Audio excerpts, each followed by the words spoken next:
Hello and welcome to letsthinkaloud.com. Well, today I'm going to be talking to Lillete Dubey. Yes, we've all loved her on the silver screen. We've all loved her on stage, and she's going to be in Singapore really soon on August 30th for her play Dance Like a Man, brought to you by Teamwork Productions. So I had the honor of talking to her, chatting up with her, and we did this really lovely long interview. And it's really long, but it's so interesting to hear her talk. She can go on, and she can really give you some interesting tidbits on her life as a director, her life as an actress. It's just absolutely fascinating hearing her. So let's just talk to Lillete Dubey.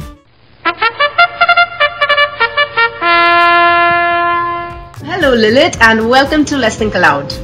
Hi, how are you doing? I'm doing fine, thank you. How are you doing? Well, running between getting ready to come to Singapore, and straight after that we're going for shows to South Africa. So yes, nice and busy. And then very soon after that I'm shooting for this fabulous, very close to your part of the world, Channel 4 and PBS are doing this wonderful 10-part mini-series called Indian Summers. I'm happily promoting it because I think it's absolutely brilliant. So I'm going to be shooting in Penang. I'll finish in South Africa, come back, and 10 days later I'm going to Penang. This is my third schedule in Penang. Oh, wow. So very close to Singapore. I mean, I'm sort of an hour away from Singapore. Yeah, really close. You never know. We might just drop by to get crash. Do that. Come and cover it. Of course we would. One of my very early memories of you has been when I was in college and I had bunked college and I had gone and watched Monsoon Wedding, and at that time we have these really crazy ideas about how we want to get married, although we're nowhere close to getting married. But good idea. Yeah, but I remember I had come home from the film and I said, I didn't go to college today. I actually watched Monsoon Wedding. So my mom's like, oh, okay. So she was already a little upset with me for not attending the lectures. And the next thing I say is, okay, just a thought. The next time we talk about marriage, or the day when you decide to get me married, I want to have a wedding in the rains. And my parents just had this weirdest look on their faces, and they just looked at each other and then they said, we'll talk about that when the time comes. So and the time has not come. No, well, it did, but unfortunately I did not have a monsoon wedding. Okay. As much as I would have loved to. But of course, so when I think about Lillete Dubey, ever since that time, whether it's been on TV or on stage, you've always done these very distinctive, unforgettable roles in every film or play that you've done. So that was tough, Himani, because on stage, of course, I sort of took to the stage like fish to water when I was in college, and it's been my enduring passion, I think, more than anything else, for almost 40 years now since I joined college. So it's a heart and soul of my creative life. But when people say that about films, it's very heartening, because I joined films when I came to Bombay, and it was maybe 40, and it just happened. I call myself an accidental film actress, because I came here and Mr. Benegal asked me to do Zubeda, right. And I said, why not? Let's try this also. Let's have a bash at films. Right. And film career has always been just, when I look, I think I'm very lucky. But I think it was my theatre work really that let me enjoy film so much, because all my creative satisfaction, even till date, comes from theatre. True. And the films are something I thoroughly enjoy, because I get a lot of exposure, I travel a lot, I get to work with some phenomenal actors who I've worked with. I'm working with Roshan, of course, Seth in this one. I did the sequel to The Best Exotic Marigold, which is coming out in February. Right. It had the most outstanding English cast, and it's had the same cast again, including David Stratton, Richard Gere, etc., who's paired opposite me romantically in the film. And so film allows me to work with a lot of people I would never have worked with, because they don't work in theatre necessarily, and certainly not in Indian theatre. Right. So that is fantastic, and I have a lot of fun doing a very different medium, so sort of honing my skills to play in an absolutely different medium. Right. But still, I have to find a part in film which makes me even half as excited as the work I do in theatre. But I'm happy to hear that people feel that way, because when I came into films, I realized, look, I come from the theatre, luckily, so mercifully, I'm very free from all these constraints of, this baggage about being a huge superstar once. Right. This kind of role, and I can't. So I can do a My Brother Nikhil, but I can also do a Brother, and I can also do a Bagban, but I can also do a Houseful, and I can also do a Beau Barracks. I can do a Monsoon. I can do an Exotic.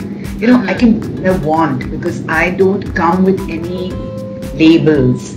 True.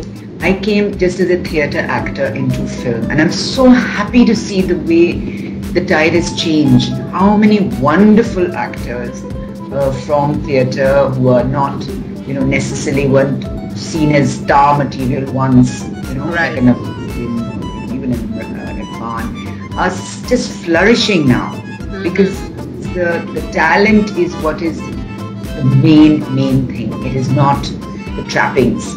Yeah, there is still the commercial theatre which rides on the stars, but there's a lot of very interesting, independent, different kind of film work that's happening. And I think Indian film is maturing, really maturing, and coming out with stuff that's so much more realistic, so much more closer to reality. Some very exciting Indian cinema. I mean, I did Lunchbox just for the sake of being part of the film. My role was so minuscule. I mean, right.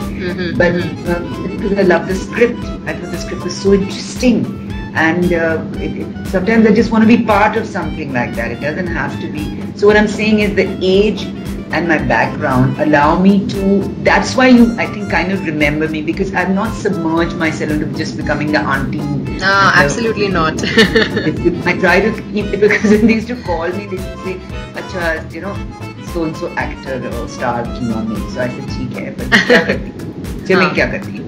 नहीं है. So I said, माँ है, पर माँ भी बहुत माँ होती हैं. आपकी माँ मेरी माँ एक नहीं है. Personality भी तो होता है. So I said, I don't want to just become, even though I know, film keeps pushing you into roles where you look, where you can't fight your look. I found it very difficult. Theatre, I can play this Ratna in Dance Like a Man, the aging Natyam dancer, pure Tambram. Right. Very different from me. And I can play, a woman who I'm playing in my new latest play with Mahesh Dattani, who's 80 years old, who's a sort of a Zura Sehgal sort of character, very feisty. Wow, okay. Very wonderful. To someone who is, was playing this character which Meryl Streep played in August Osage County. It's another play of mine that's running. This completely frenzied, crazy, drugged out woman. So there's so much range, and it has nothing to do with what I look like. The roles that you do, you haven't made a mom look sexier, a wife of a middle-aged man look hotter, but you have changed that for the screen for us. We love looking at a mom in Monsoon Wedding, or we love looking what you did in Kal Ho Na Ho, because that's what is so distinctive and fun about you, that when we know it's Lillete Dubey, we know, okay, this is going to be something different. It's not going to be the run-of-the-mill mom, that you're going to see on screen. Or any other character, whether it was Rosie in Zubeda, whether it is what I play in Best Exotic Marigold. I did a film called Cabby, Dr. Cabby, which Salman Khan is. Okay. First international film. It's a Canadian film. Okay. And again, she's a mom, but she's this woman from Delhi, from Chandni Chowk, who, gets to Toronto, and then what happens? She just, Toronto's never the same again. So I mean, that's what I try very hard, because the space is so narrow in which we have to work in film. I mean, for me, I'm chaffing at the bit, because this is very constraining for me to have such limited stuff, that I have to really find a way to make it like interesting, and that even though it may be 6 scenes, 7 scenes in a film, you will remember this character, and she's not just going to be one of those yet again mummy, sister, auntie. She's going to be something. And Kal Ho Na Ho for me was challenging, because it could so easily have gone vulgar or so true, yes. The fun part about this interview is that I haven't even asked you my first question, and you have given me so much stuff that I'm so happy. All the journals I talk to say, they say that it's so wonderful to talk to you, because you answer half the things I know. Really, like you've almost given me like more than half of my interview. Probably even some questions I hadn't penned. But firstly, I want to ask you, because you are one of the seasoned actors of the industry. You're closely connected to theatre. But I want to know, how did you land up on stage? How did Lillete Dubey begin theatre? Yeah, and it's school. You know, like everybody else, I was dramatics captain, blah, blah, blah, blah. Okay. And I really thought that's how it started. You know, you won all these dramatics competitions in school and, you know, best actor and blah, blah, blah. And then I joined Lady Shri Ram College in Delhi. And then I was then there was no stopping me. I was very active, though I come from a highly professional family. My mother, passed away last year. She was a gynecologist. My father, who also I lost a few years ago, was a engineer, a physicist by passion, and you know, judges, lawyers, doctors, all the rest of the family, you know, before us.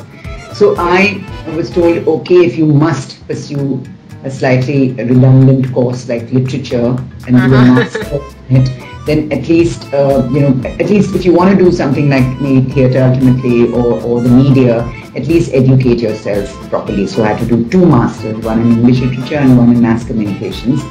And I continued doing theatre throughout. But talking about when it started, it was a very strange thing. I bumped into someone in a plane recently. Somebody who must have known me when I was 9, 10, must have been a neighbor, and I barely remembered her. Okay. And she drew my memory to the fact that when I was about 8 or 9, of course I used to do this. I used to have, we had a big terrace on our house, you know, in this building. Okay. And I used to put up these shows where I had this, you know, I used to make all my little sisters and whatever, my little flunkies, hold this chadar. And I used to have these shows in the evening very often. Okay. And I believe I used to charge also 25p or something. Good producer even in those days. Okay. And I used to do these one-woman things, dance and sing and all that. And I used to call the neighborhood kids. Okay. To come and see these shows. So she reminded me of that. She said, I was one of your audience, and then I see you on screen now. I keep remembering what you used to do then. So obviously it went even further back, which I sort of didn't remember very clearly. Then college was a lot of theatre, both for Lady Shri Ram as well as St. Stephen's. And I met Barry John, who was my mentor. Right. And he, if there was already a fire burning, he like fanned it. So he and my husband, as well as some very well-known people like Siddharth Basu, who, you know, who's the producer of Kaun Banega Crorepati, and several other people in the media now. There were about 7 of us with Barry, who set up a group called the Theatre Action Group. And it started in 74. And we did a lot of theatre. I mean, like Junoon tha us waqt. We just kept doing play after play, and later entrants were people like Manoj Vajpayee and Shah Rukh and all that, who were all part of the same theatre company. Okay. And who all moved off later into films as well. So for about 15 years, I was a mini diva. I did all the lead roles from everything that Barry did. So that, you know, so when people say, where did you go to drama school? I said, I went to the Barry John School of Drama. Before he had a drama school. We did Shakespeare, we did Brecht, we did the classics, we did, I mean, you name it, and we did it. Absurd theatre, we did you know, comedies, we did musicals, we did everything. For 15 years I worked with him, and you know, then I finished, I got married, I had kids. And then only in 91 I had this great urge to start my own theatre company, because I felt very strongly about platforming Indian work. You know, I mean, I think it was phenomenal, the work that we did with Barry, and it was a huge learning, and it was like, you know, coming to know about world literature and drama. But I felt like now I want to set up a company where I want to showcase Indian writing, Indian stories, and the Indian voice in English here. So that was my what impelled me to start my own company in 91, which is going to finish 25 years at the beginning of 16. Wow. And we're planning a lot of very exciting things, a very, very big musical on a wonderful character called Gohar Jan, early 1900s. Yeah, it's a big musical, big fat musical. She was one of the best Thumri singers, first woman to cut an album ever. Very interesting. It was all Banaras, Lucknow, Kolkata, in the early 1900s. Very romantic period. But this Dance Like a Man becomes a very important part of this journey, and that's why it's been a very special play, and I think it's always going to be one of the very, very special plays of our company, because we started in 91 and we were a little scared of going, full hog with completely Indian plays, because nobody did Indian plays. Everybody was doing the Neil Simons and the popular kind of stuff, about that. एक तो हम लोगों का राज का इतना बड़ा hang up है, so British playwrights and Western playwrights and the serious and whatever. So nothing wrong with it. Great playwrights, great stuff. But like I say, the whole world is there to do their plays. True. Who is going to do our plays if we don't do them? Who's going to tell our stories if we don't tell them? Correct. So somebody sitting in Africa or America will tell their own stories. We have to wake up and tell our own stories, and then they have to be so universally accessible and relatable too, that then the people can relate to it, and so it has to be very Indian, very soaked. That's why dance is a shining example of that it can be very Indian in spirit, in ethos, in culture, in music, in look, visually, everything. It had fabulous reviews all over the world, but when we first went to America, in the New York Times, which doesn't review anything that doesn't play for like a few months at least. So we were very, very lucky that they reviewed us and gave us a half-page rave review. And all of them talked about how amazing it was, that it was in a sense so exotic and different, and yet it was familiar. The guy wrote a line, I remember, as familiar as your kitchen sink. That familiar. So that's quite a feat to have something that is rooted so much in an Indian context. And at the same time can transcend all that and speak to you in a language and have relationships and a story that you totally understand and totally get and totally can involve yourself in and relate to and identify with. I think that's a very unusual thing about many of the plays that I've done, because see, one of it was to showcase Indian work, and the second was the reason why we're coming to Singapore, was that I said, now it's great, we do a play. In those days, people used to do a show for like 10 shows, and if you did 15, it was like fantastic. Right. And never took it out of the 16 which you performed. And I said, we will take it across India, we will start taking shows abroad. We have to see how do we stand up. It's when you get out there in the global market and you pitch your stuff there, in whichever field, be it creative, be it cricket, be it business, that's when you know your worth, because you are now pitched against people who are doing very good stuff internationally. There's no point feeling like you're a little frog in a pond thinking, oh, people come and say, oh, you do great stuff and all that. And then you go out there and people say, what? Okay, it's not bad. You get a shock because you've been living in this nice bubble thinking, that's why I'm now really looking to do more international work in films. I want to travel a lot more with plays. We've traveled. I mean, I think we are the most traveled company. I can say this outright in India, because we have travel from small cities in New Zealand all the way across to the west coast of America. We haven't done China. We haven't done the Soviet Union. We haven't done Latin America yet, but we've done Africa. We've done a lot of Southeast Asia. We haven't done Japan. I mean, there are, of course, many countries we haven't done. But considering that we are just, Indian, Mumbai-based company which does Indian work, and we're not doing Shakespeare with a twist, and we're not doing some other sort of, obviously, if you do Western work and you do it with an Indian twist, Indian interpretation, then those countries are very excited about bringing our stuff. Exactly. But here, this is no such thing. There is no such thing. This is born, bred, pure Indian material. But we have plenty of cities in which we have come. I don't know what sort of a profile we're going to have in Singapore. We've come many times to Singapore before. Right. But I would like Indians to come, of course, but I would like a lot of non-Indians to come and be pleasantly, hopefully surprised at the kind of theatre that is coming out of another country. because they see the staple diet, I know, in Singapore that comes from England or at best from the States.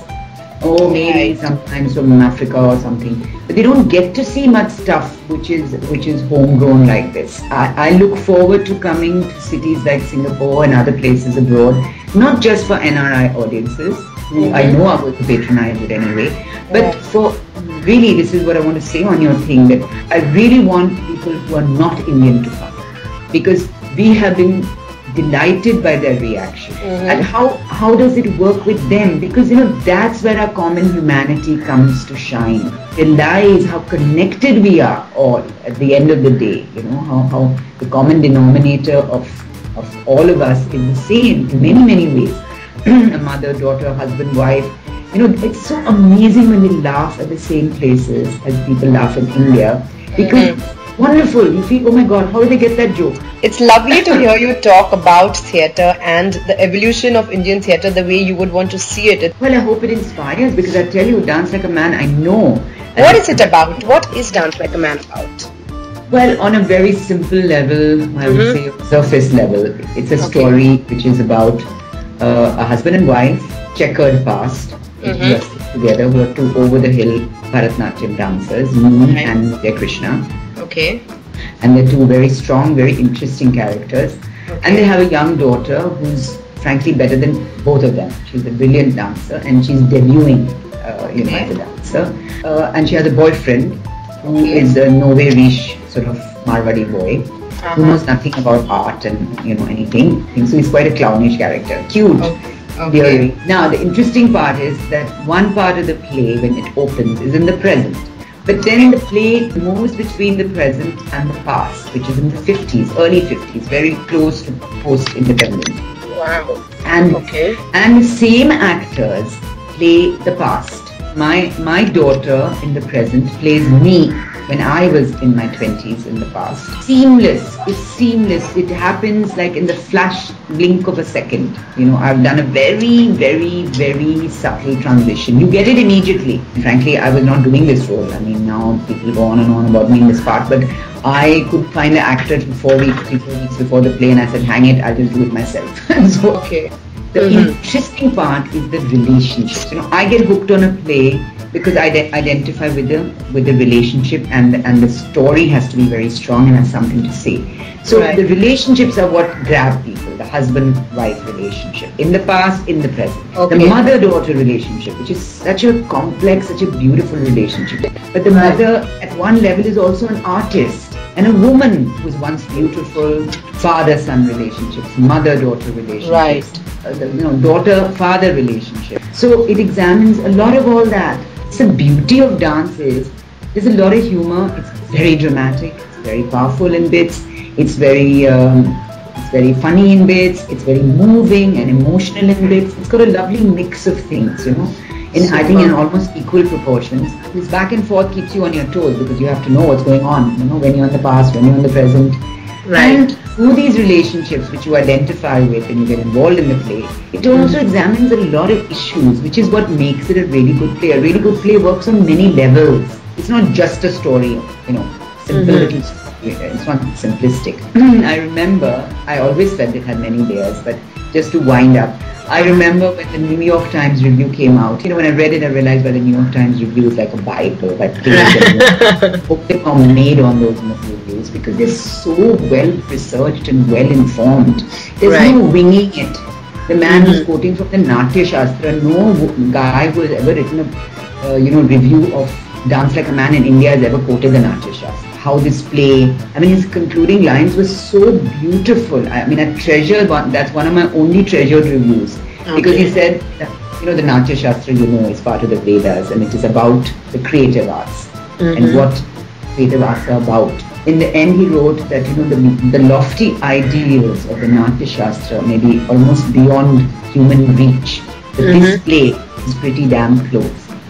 It was such a wonderful compliment. And so I told Mahesh jocularly when I came back, I said, sweetheart, I don't think even when you wrote this play, any of this, look at what he has mined out of this play.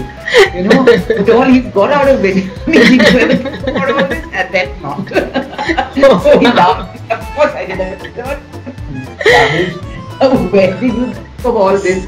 For me, Himani, it was what gave me, it reinforced what I felt, that just because it's Indian, because when we were going, like when we come to Singapore, we are not going to take away the accents, we're not going to take away Indian words, we're not going to give you a glossary. Right. No, this is a play. Hello.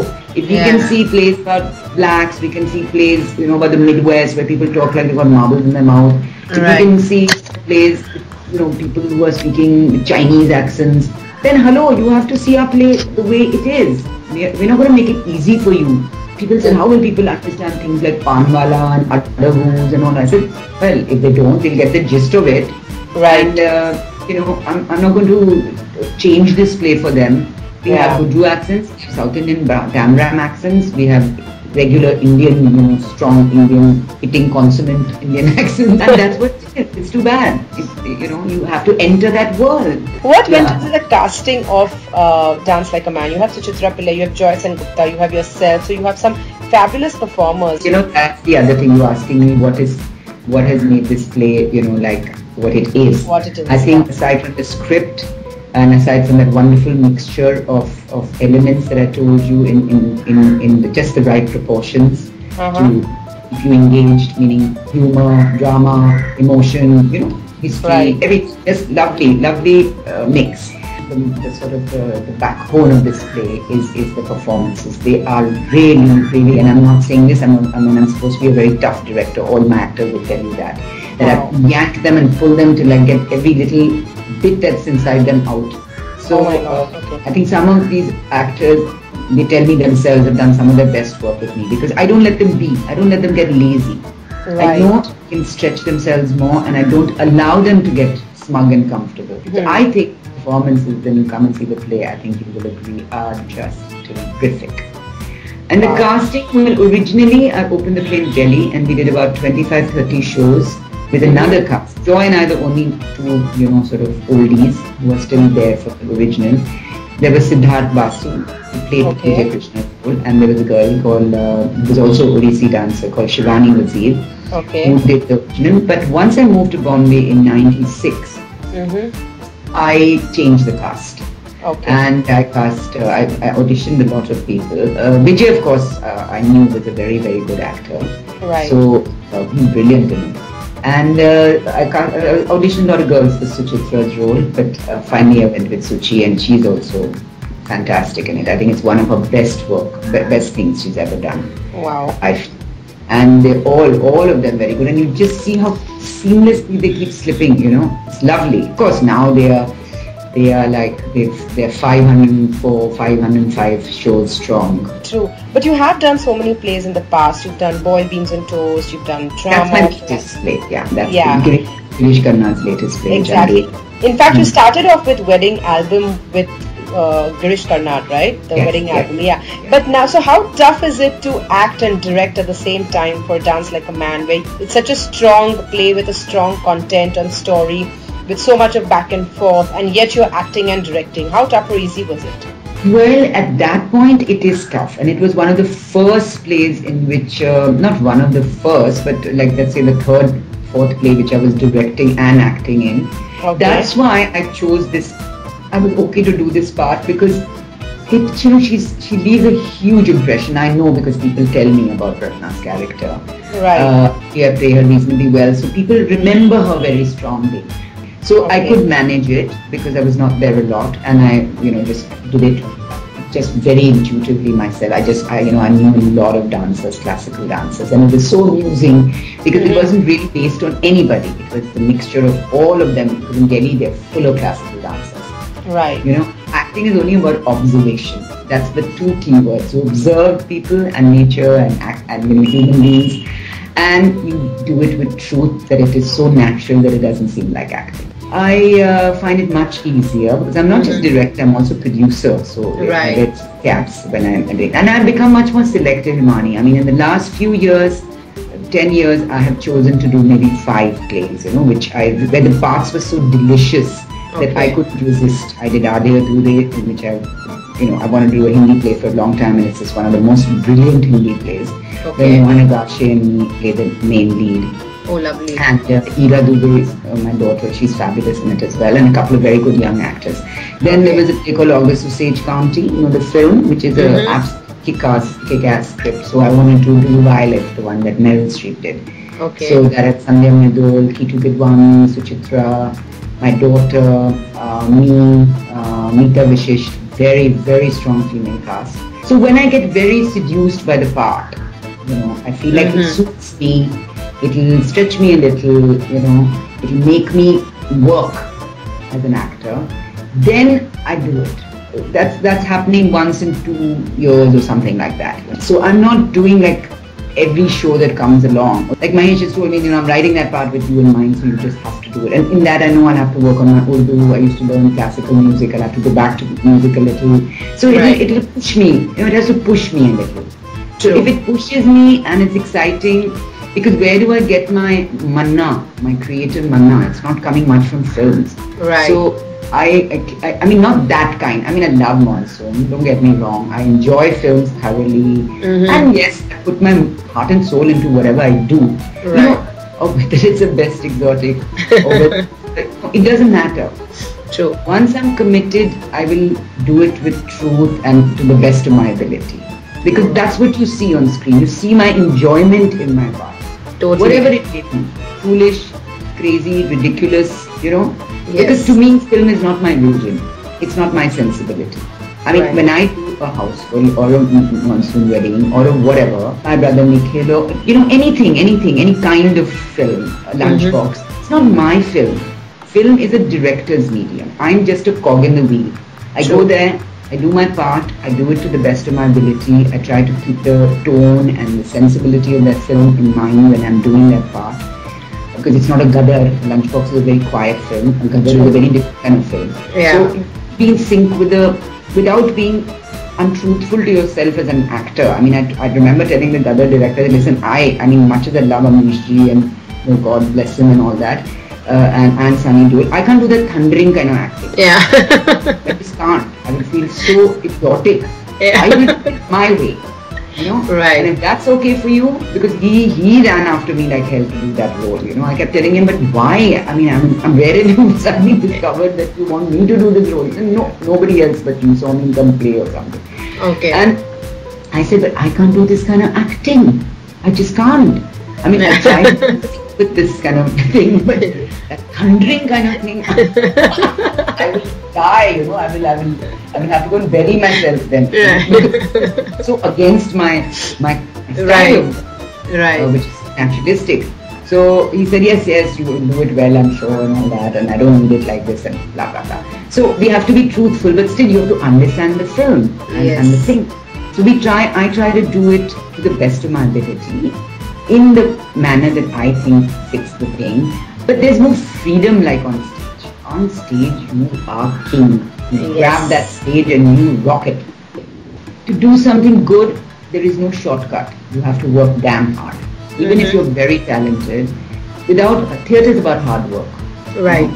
People laugh at me. They see me, in films, and then they see me on stage, and they suddenly see me just before the show. I could be sweeping the floor. I could be dusting things. I could be doing anything. Right. I just want the set to look right, and I want everything to look good, and I could be fixing a light. I could be doing anything, because theatre is totally democratic. There's no place for divas and all that nonsense. Okay, we have this very interesting quick pod segment. It's actually a rapid fire, but because this is a podcast, we call it the quick pod, where you do not get time to think and you have to answer really quickly. Okay. So theatre or films, you'll never leave which one for which one? I'll never leave theatre. Films. Okay, Monsoon Wedding or Kal Ho Na Ho, which one did you truly enjoy? Oh, definitely Monsoon Wedding. Okay, topics and plays that totally lighten up the fire in you to take it up. Anything that's strongly woman oriented and is making a statement about how women can, improve their lives in whatever way. What actors today should know or learn? I think they should first know that they need to become actors, not stars. The stardom is a bonus and is something that is a byproduct. I think too many of them come with a stars in their eyes about becoming stars, not about learning their craft. Because you'll find that what they don't realize is that if you're a superb actor, there's no way anyone can hide you behind a bushel. You know, you're going to be found. So it's the acting, and that's where you learn and where you will stay as an actor. Your longevity is going to last when that is, you know, otherwise that's why a lot of these actresses fade out, you know, by the time they're late 30s, because it wasn't on the basis of their work, their talent. Right. A director or an actor you really want to work with in future, or again? A director I would give my arm to work with in theatre is Peter Brook. Okay. A film director I would love to work with. Are there many in India also as well as abroad also? So numerous to I think. But I'd love to work with Mr. Benigal again for sure. Wow. He's one director I'd love to work with again. And many abroad. There's some very exciting directors abroad. You know what I haven't worked enough with, which I would love to do, is work with more women directors. Would you like to work with the very recent, she comes up with very different films, Zoya Akhtar? Yeah, but I think with Zoya also I'd like to work in a film that's even more like out of the box. Right. So I think Zoya's got it in her.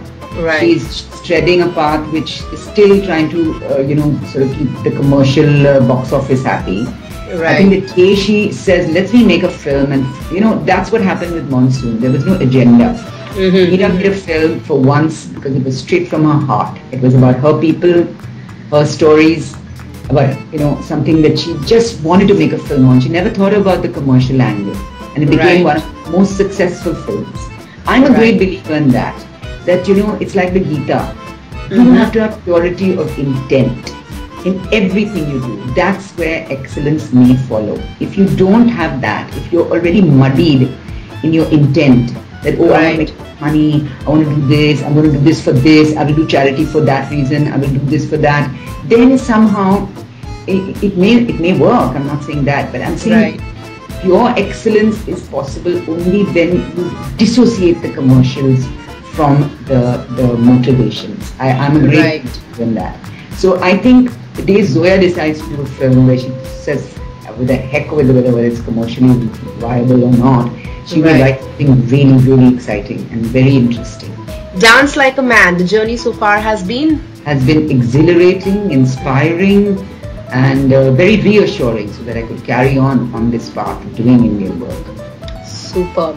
And finally, thinking aloud to you is clarifying a lot of thoughts that float around in my head, which sometimes are scary to address, but you sit down and you just face yourself in the mirror and address them. Thank you so much for giving me this. I'm looking forward to seeing you at the show and after. Yes.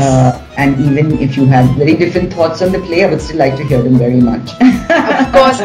Thank you so much.